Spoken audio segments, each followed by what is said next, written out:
ಆಗ್ತಿದ್ದಂತೆ ನ್ಯಾಯಾಧೀಶರಿಗೆ ಮನವಿ. ಸಿಎಂ ಪರ ವಕೀಲರಿಂದ ನ್ಯಾಯಮೂರ್ತಿಗಳಿಗೆ ಮನವಿ ಸಲ್ಲಿಕೆ.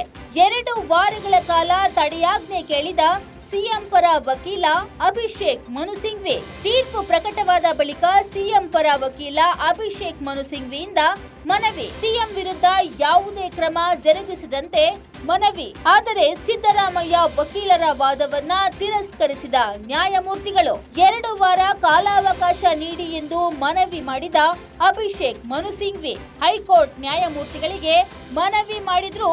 ನನ್ನ ಆದೇಶಕ್ಕೆ ನಾನೇ ತಡೆಯಾಜ್ಞೆ ನೀಡಲು ಬರುವುದಿಲ್ಲ. ನೀವು ವಿಭಾಗೀಯ ಪೀಠದ ಮೊರೆ ಹೋಗಬಹುದು ಎಂದು ಸಿದ್ದರಾಮಯ್ಯ ಪರ ವಕೀಲರಿಗೆ ಸೂಚಿಸಿದ ನ್ಯಾಯಮೂರ್ತಿ ನಾಗಪ್ರಸನ್ನ.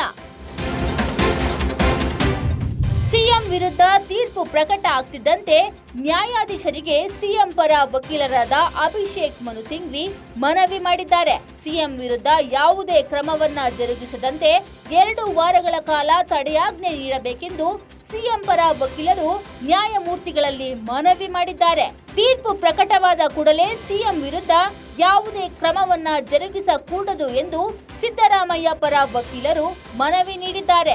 2 ವಾರಗಳ ಕಾಲ ಕಾಲಾವಕಾಶ ನೀಡಿ ಎಂದು ಸಿಎಂ ಪರ ವಕೀಲ ಅಭಿಷೇಕ್ ಮನು ಸಿಂಘ್ವಿ ನ್ಯಾಯಮೂರ್ತಿಗಳ ಬಳಿ ಮನವಿ ಮಾಡಿದ್ದಾರೆ. ಆದ್ರೆ ಇದಕ್ಕೆ ಪ್ರತಿಕ್ರಿಯೆ ನೀಡಿದ ಹೈಕೋರ್ಟ್ ನ್ಯಾಯಮೂರ್ತಿಗಳಾದ ಎಂ ನಾಗಪ್ರಸನ್ನ ಅವರು, ನನ್ನ ಆದೇಶಕ್ಕೆ ನಾನೇ ತಡೆಯಾಜ್ಞೆ ನೀಡಲು ಬರುವುದಿಲ್ಲ. ನೀವು ವಿಭಾಗೀಯ ಪೀಠದ ಮೊರೆ ಹೋಗಬಹುದು ಎಂದು ಸಿಎಂ ಪರ ವಕೀಲ ಅಭಿಷೇಕ್ ಮನು ಸಿಂಘ್ವಿ ಅವರಿಗೆ ಸಲಹೆ ನೀಡಿದ ನ್ಯಾಯಮೂರ್ತಿ ನಾಗಪ್ರಸನ್ನ ಪೀಠ.